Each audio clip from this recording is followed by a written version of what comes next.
स्वागत है आप सभी का हिंदी पॉइंट में। आज हम इसमें अलंकार के बारे में समझेंगे।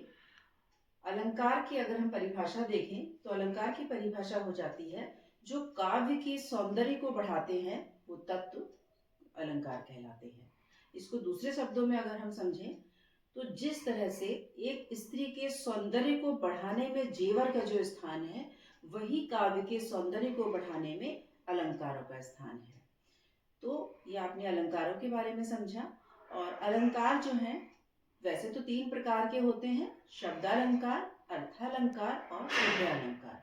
लेकिन उभयालंकार अभी आप लोगों को ये समझने की बात नहीं है क्योंकि हर क्लासेस में होता है। तो आप लोगों को समझना है अभी शब्दालंकार और अर्थालंकार। शब्दालंकार में क्या होता है, शब्दों पे बात की जाती है, इसका सौंदर्य शब्दों से है। अगर शब्द अलंकार में हम शब्द हटाकर उसका पर्यायवाची रख देंगे तो हमारा शब्द अलंकार खत्म हो जाएगा। जैसे अगर मैं शब्दालंकार में पानी की जगह उसका पर्यायवाची जल रख दूंगी तो सौंदर्य खत्म हो जाएगा। कहने का भाव ये है कि शब्दालंकार का सौंदर्य शब्दों के होने से है।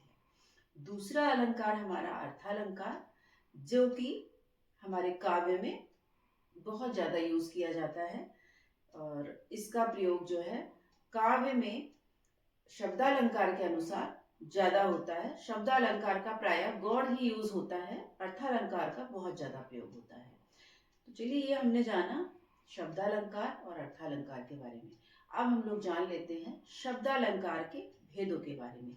तो पहला जो शब्दालंकार का भेद है हमारा, पहले यहां लिख लेते हैं शब्दालंकार। शब्दालंकार का भेद अगर हम देखें तो पहला भेद इसका हो जाएगा अनुप्रास अलंकार। अनुप्रास अलंकार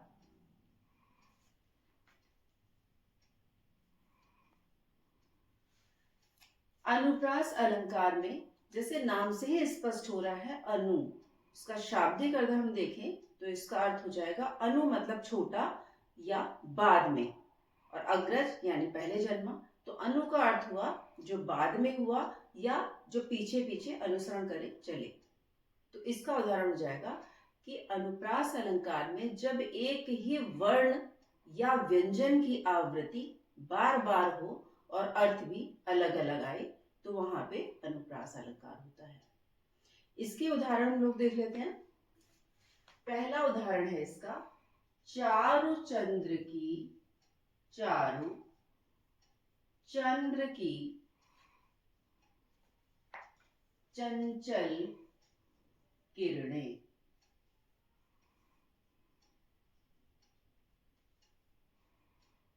ये मैंने उदाहरण लिखा चारु चंद्र की चंचल किरणें। तो यहाँ पे च च च च वर्ण की 3 बार आवृत्ति हुई और तीनों बार इसके अर्थ अलग अलग हुए। दूसरा उदाहरण देख लेते हैं। चमक गई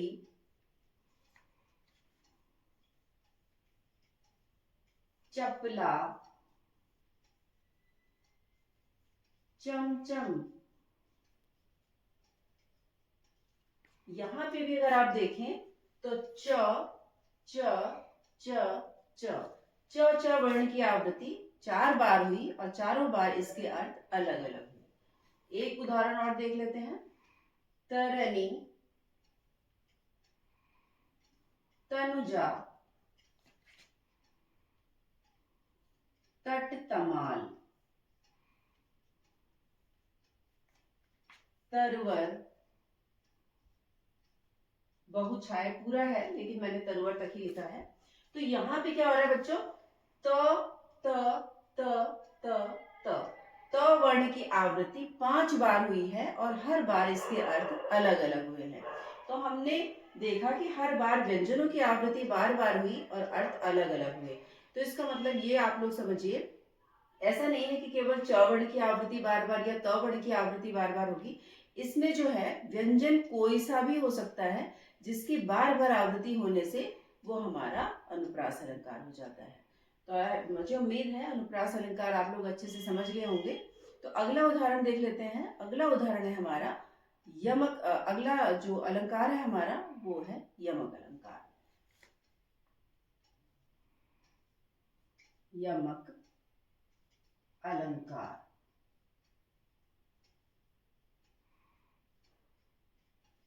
यमक अलंकार में क्या होता है, शब्द जो है वो एक से अधिक बार आता है और उसके अर्थ भी एक से अधिक होते हैं। अनुप्रास में क्या हुआ था, शब्द वर्ण एक से अधिक बार आया और उसके अर्थ भी अलग अलग हुए। लेकिन यमक में क्या हुआ, शब्द एक से अधिक बार आया या 2 बार आया और अर्थ भी अलग अलग हुए। इसके उदाहरण देख लेते हैं। पहला है इसका उदाहरण, कनक कनकते, कनक कनकते सौगुनी, मादकता मादकता अतिकाय। चलो इतना ही आया तो इतना छोड़ दिया मैंने। तो यहाँ पे क्या हो रहा है बेटा, कनक और कनक 2 बार आया, दोनों के ही अर्थ अलग अलग हुए। एक कनक का अर्थ हुआ सोना और दूसरे कनक का अर्थ हुआ धतूरा। एक उदाहरण आपने देखा, एक उदाहरण और देख लेते हैं।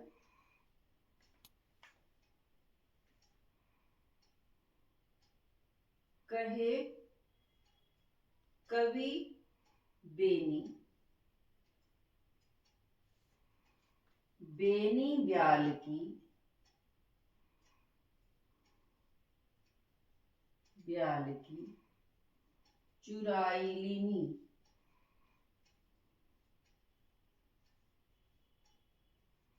यहाँ पे बेनी शब्द 2 बार आया और दोनों बार इसके अर्थ जो हैं वो अलग अलग हुए।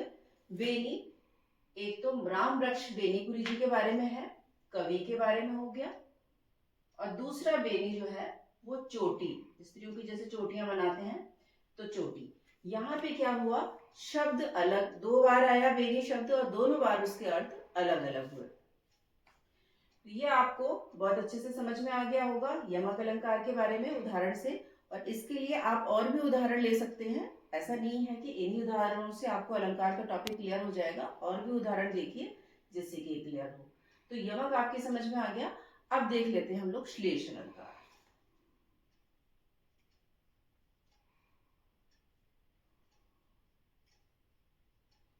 श्लेष अलंकार, श्लेष अलंकार की अगर हम परिभाषा देखें तो श्लेष का अर्थ होता है चिपका हुआ।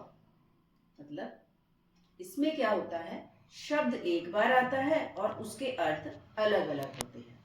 जैसे इसका एक अपवाद स्वरूप है रहीमन पानी राखिए, वो वाला, जिसमें बच्चे हमेशा जो है भ्रमित रहते हैं और हमेशा एग्जाम में इसको गलत नंबर का ही, गलत ही टिक करके आ जाते हैं और उनका मार्क्स कट जाता है। रहीमन पानी राखिए,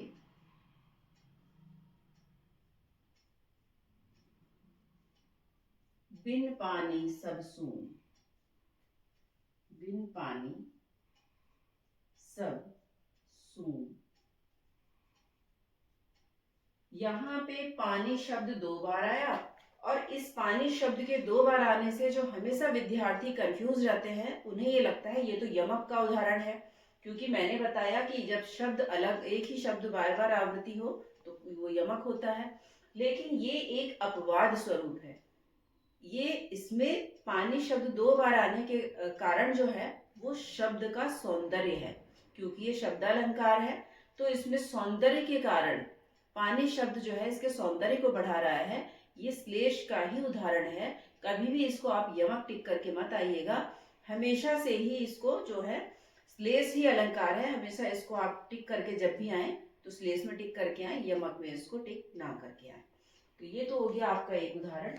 दूसरा उदाहरण देखते हैं, मंगन को देख, मंगन को देख पट देती बार बार, पट देती बार बार। यहाँ पे पट शब्द एक बार आया और इसके अर्थ अलग अलग हुए। एक पट का अर्थ हुआ दरवाजा, पट का अर्थ हुआ कपड़ा। इसमें जो है एक मंगता है भिखारी, उस मंगते को देख करके दो स्त्रियां हैं जो देख करके क्या करती हैं। एक स्त्री जो थोड़ी दयालु है उसने क्या किया, मंगते को देख करके अपने घर अंदर गई और एक कपड़ा ला करके उसे दान में दे दिया। दूसरी स्त्री ने क्या किया, उस मंगते को देख करके कि अरे ये तो रोज ही मांगने के लिए आ जाता है, पट मतलब किवाड़ को, दरवाजे को बंद कर लिया। तो यहाँ पे शब्द एक बार आया और उसके अर्थ अलग अलग हुए। तो ये आपने शब्दालंकार को समझा। शब्दालंकार अभी तक आपने समझा शब्दालंकार के बारे में। तो अब हम लोग देखेंगे अर्थालंकार के बारे में। और जब मैं अर्थालंकार आपको समझाऊंगी तो मैं बार बार एक शब्द इस्तेमाल करूंगी, उपमेय का उपमान में अभेदारोपण, या उपमान में उपमेय की तुलना, या उपमान में उपमेय की संभावना। तो जब बार बार ये शब्द इस्तेमाल होगा तो आज का आप लोगों के लिए पहले ये जानना जरूरी है कि उपमान क्या है और उपमेय क्या है। तो उपमान कोई भी प्रसिद्ध वस्तु और उपमेय कोई भी आम वस्तु। जैसे चंद्रमुख, यहाँ पे मुख को ही चंद्रमा मान लिया गया है, अभेद आरोपण हो गया है चंद्रमा में मुख का। और इसका उदाहरण हम देखें तो मैया मैं तो चंद्र खिलौना ले हूं। एक बच्चा अपनी माँ से कह रहा है कि माँ मुझे खिलौना जो है वो चंद्रमा चाहिए, खिलौने के रूप में चंद्रमा ही चाहिए, कोई सब्स्टिट्यूट नहीं चाहिए, कोई और खिलौना नहीं चाहिए। तो यहाँ पे एक अभेद आरोपण हो गया है, चंद्रमा और खिलौने में कोई भी अंतर नहीं रह गया, अभेद आरोपण है, उपमान ही उपमेय मान लिया गया है। तो ये हमारा हो गया रूपक अलंकार का एक उदाहरण। अगला इसका उदाहरण लोग देख लेते हैं। अगला हमारा जो अलंकार है वो है उपमा अलंकार।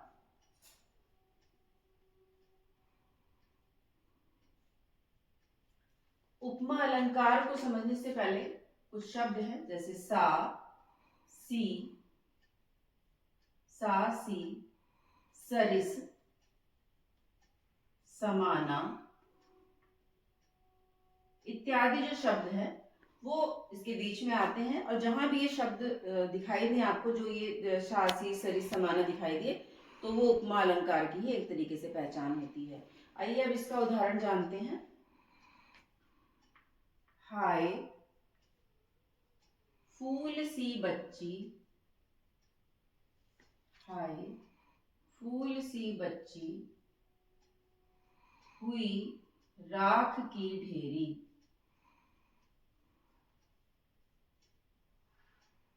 यहाँ पर एक 6-7 साल की मासूम बच्ची है जो कि मृत्यु हो चुकी है उसकी, और वो जो है एक राख के रूप में परिवर्तित हो चुकी है। उसको देख करके कहा जा रहा है बच्ची को कि हाय फूल सी बच्ची, बच्ची की तुलना फूल से की जा रही है।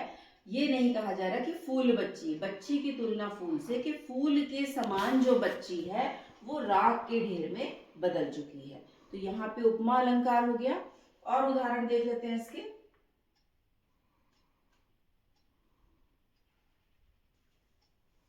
यह देखिए अरविंद से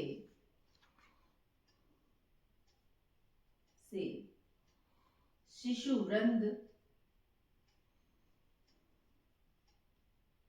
कैसे सो रहे।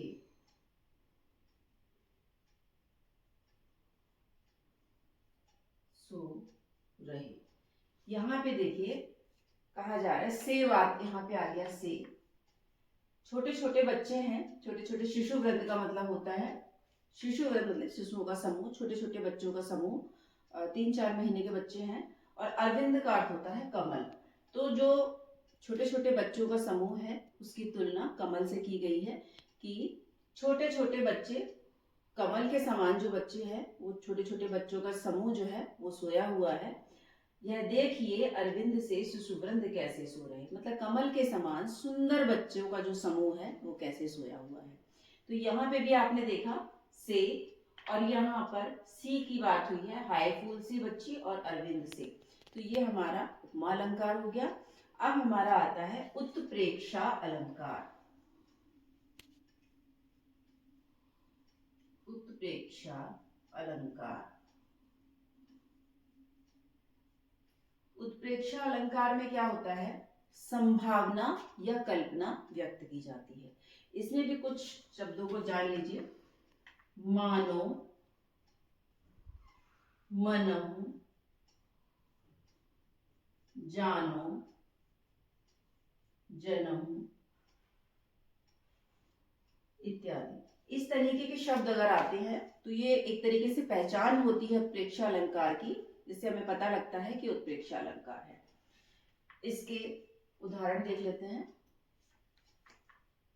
कहती हुई यूं उत्तरा के, कहती हुई यूं उत्तरा के,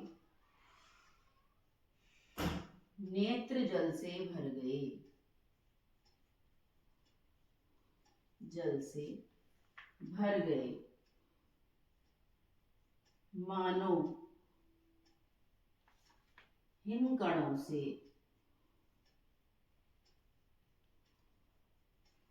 पूर्ण हो गए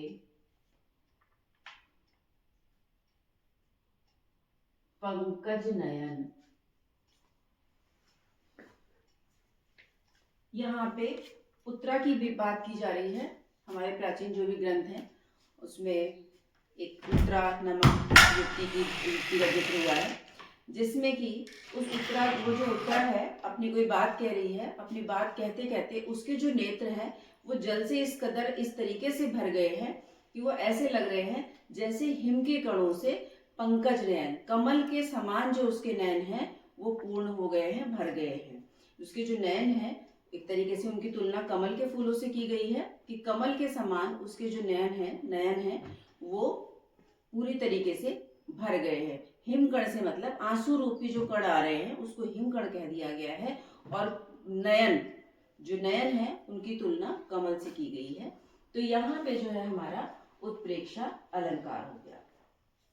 अब यहाँ पे मैं ऊपर दूसरा वाला करके दिखाती हूँ अलंकार का, इसका अगला प्रकार, क्योंकि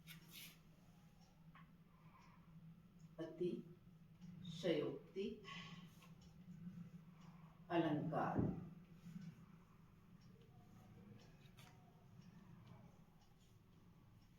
अतिशयोक्ति, जैसा आपको शब्द समझ में आ रहा है, अति मतलब ज्यादा, अलंकार मतलब अलंकार। जब किसी वाक्य को इतना बढ़ा चढ़ा करके कहा जाए कि वाक्य हास्यास्पद लगने लगे तो वह अतिशयोक्ति अलंकार होता है। इसके उदाहरण जैसे हनुमान की पूंछ में लगन न पाई आग, लंका सारी जल गई, गए निशाचर भाग।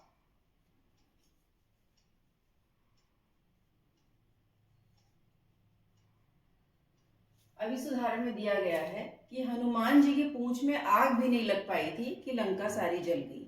ऐसा कैसे संभव है कि पूंछ में आग भी न लग पाई हो और लंका जल गई हो? तो यहाँ पे अतिशयोक्ति अलंकार है, बात को बढ़ा चढ़ा करके कहा गया है। दूसरा उदाहरण इसका देख लेते हैं हम।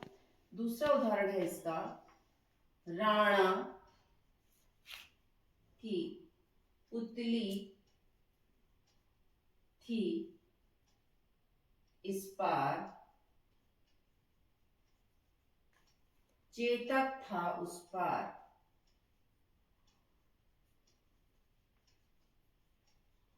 यहाँ पे आप देख रहे हो, इसमें भी जो वर्णन है बहुत हास्यास्पद है कि राणा जो है उनकी पुतली अभी इस ओर ही थी, उन्होंने पुतली भी उस ओर नहीं घुमाई थी, जो उनका घोड़ा था चेतक वो उस पार पहुंच गया था।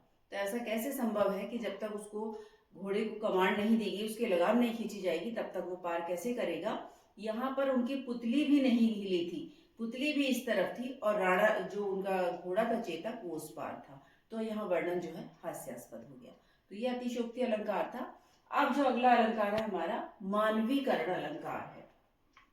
मानवीकरण अलंकार। मानवीकरण अलंकार में जब प्राकृतिक वस्तुओं जैसे नदी, जल, पहाड़ और पर्वत या फिर मेघों की बात होती है, उनका जब हम मानवीय भावनाओं के साथ वर्णन करते हैं तो मानवीकरण अलंकार हो जाता है। इसके उदाहरण देख लेते हैं। जैसे फूल हंसे, कलियां मुस्काई, कलियां मुस्काई।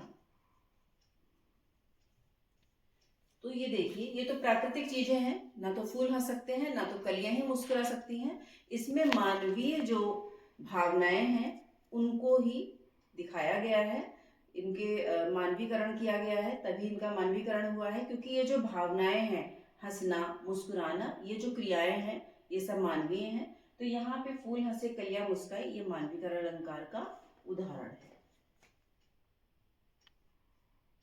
दूसरा है बादल आए बन ठन के। यहाँ पे भी जो है बन ठन करके बादल कैसे आ सकते हैं, प्राकृतिक चीज है, वहां पे मानवीकरण किया गया है बादलों का, कि बादल जब वर्षा ऋतु में आते हैं, काले मेघ हो जाते हैं, तो हम लोग कह देते हैं बादल आए बन ठन के। तो यहाँ पे भी जो है बादलों का मानवीकरण हो गया है। तो अभी आपने समझा अलंकार का टॉपिक बहुत अच्छे से। चलिए एक बार इसको जल्दी से शॉर्ट तरीके से थोड़ा रिवाइज कर लेते हैं। सबसे पहले हमने समझा अलंकार को, अलंकार किसे कहते हैं। उसके बाद हमने जाना शब्दालंकार को, अर्थालंकार को। फिर हमने जाना शब्दालंकार के ही अनुप्रास को, जिसमें क्या हुआ था, वर्णों की आवृत्ति बार बार हुई थी और अर्थ अलग अलग हुए थे। और वैसे ही इसमें अगला जो अलंकार था हमारा यमक अलंकार था, इसमें शब्दों की आवृत्ति बार बार हुई और उसके अर्थ अलग अलग हुए। फिर जो हमारा तीसरा अलंकार था श्लेष अलंकार था, जिसमें अर्थ जो है वो चिपका हुआ होता है, शब्द एक बार आता है, उसके अर्थ अलग अलग होते हैं। फिर हमने समझा अर्थालंकार के बारे में। अर्थालंकार में हमने क्या किया, अर्थालंकार में हमने पहला जो अलंकार समझा वो था हमारा रूपक अलंकार।